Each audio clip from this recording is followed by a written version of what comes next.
शंका कैसे पैदा होती है, चलिए जानते हैं। एक सहेली ने दूसरी सहेली से पूछा, बच्चा पैदा होने की खुशी में तुम्हारे पति ने तुम्हें क्या तोहफा दिया? सहेली ने कहा, कुछ भी नहीं।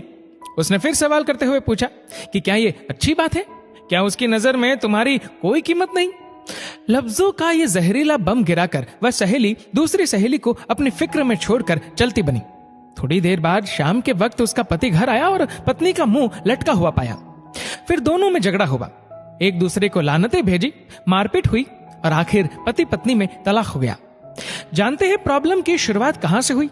उस फिजूल जुमले से जो उसका हालचाल जानने आई सहेली ने कहा था। रवि ने अपने जिगरी दोस्त पवन से पूछा, तुम कहां काम करते हो? पवन ने कहा, रेडीमेड कपड़ों के शोरूम में। रवि ने कहा, कितनी तनख्वाह देता है मालिक? पवन ने कहा, 18,000। रवि ने कहा, बस 18,000 रुपए? तुम्हारी जिंदगी कैसे कटती है इतने पैसों में? पवन ने गहरी सांस भरते हुए कहा, बस यार क्या बताऊं। मीटिंग खत्म हुई। कुछ दिनों के बाद पवन अब अपने काम से बेरुखा हो गया और तनख्वाह बढ़ाने की डिमांड कर दी, जिसे मालिक ने रद्द कर दिया। पवन ने जॉब छोड़ दी और बेरोजगार हो गया। पहले उसके पास काम था, अब काम भी नहीं रहा।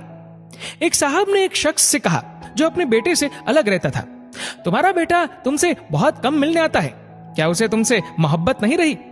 बाप ने कहा, बेटा ज्यादा व्यस्त रहता है, उसका काम का रूटीन बहुत सख्त है, उसके बीवी बच्चे हैं, उसे बहुत कम वक्त मिलता है।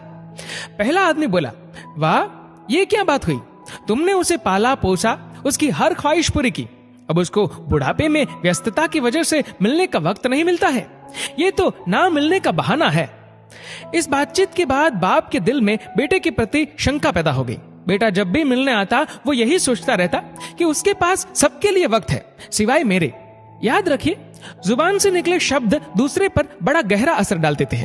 बेशक कुछ लोगों की जुबानों से शैतानी बोल निकलते हैं। हमारी रोजमर्रा की जिंदगी में बहुत से सवाल हमें बहुत मासूम लगते हैं, जैसे तुमने ये क्यों नहीं खरीदा, तुम्हारे पास ये क्यों नहीं है, तुम इस शख्स के साथ पूरी जिंदगी कैसे बिता सकती हो, तुम उनकी बात कैसे मान सकते हो, वगैरह वगैरह। इस तरह के बेमतलब ही फिजूल के सवाल नादानी में या बिना मकसद के हम पूछ बैठते हैं, जबकि हम ये भूल जाते हैं कि हमारे ये सवाल सुनने वाले के दिल में नफरत या मोहब्बत का कौन सा बीज बो रहे हैं। आज के दौर में हमारे इर्द गिर्द समाज या घरों में जो टेंशन टाइट होती जा रही है, उन समस्याओं की जड़ तक जाया जाए तो अक्सर उसके पीछे किसी और का हाथ होता है। लोग ये नहीं समझते कि नादानी में या जानबूझकर बोले जाने वाले जुमले किसी की जिंदगी को तबाह कर सकते हैं। ऐसी हवा फैलाने वाले बम ना बने। लोगों के घरों में अंधे बनकर जाओ और वहां से गूंगे बनकर निकलो। क्या खूब कहा है किसी कवि ने, न चादर बड़ी कीजिए न ख्वाहिशें दफन कीजिए, 4 दिन की जिंदगी है बस चैन से बसर कीजिए। न परेशान किसी को कीजिए न हैरान किसी को कीजिए, कोई लाख गलत भी बोले बस मुस्कुरा कर छोड़ दीजिए।